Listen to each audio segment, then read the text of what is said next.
So it's frustrating for me as a Democrat to see the Senate drag its feet. We put this bill in for teachers, and originally 3 weeks ago, before we adjourned, they sent it back to us and took it out. Then, in their infinite wisdom, they decided to do a separate bill on it. I'm glad they did. But it's like this with unemployment compensation. Same thing.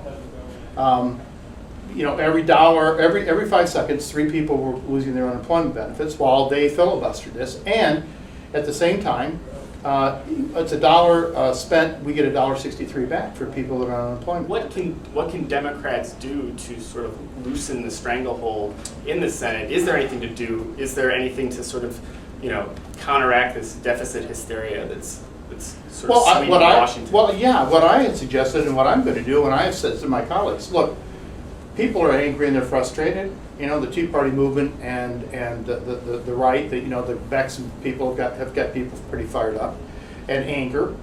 But I'll tell you, you go to a town hall meeting, you bring in a couple police officers or a couple nurses or a couple of school teachers to say, these are the people that we're fighting for. These are the people.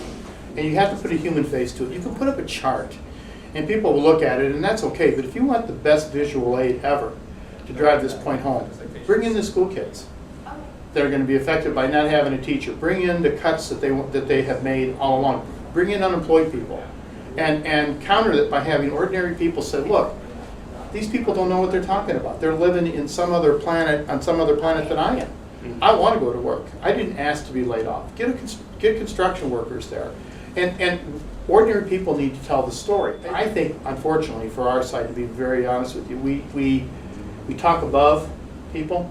For example, I said at our caucus meeting, if you're an unemployed worker and you're sitting with your husband or wife in the morning and you have lost your job and unemployed and you don't know if you can put your kids to school, you don't know whether or not you're going to be able to hang on to your house, the conversation doesn't go, I know things are really bad here, honey, but hey, how about that GDP? I mean, ordinary people don't care about that. They care about being able to put their kids through school, have decent health care, a safe workplace.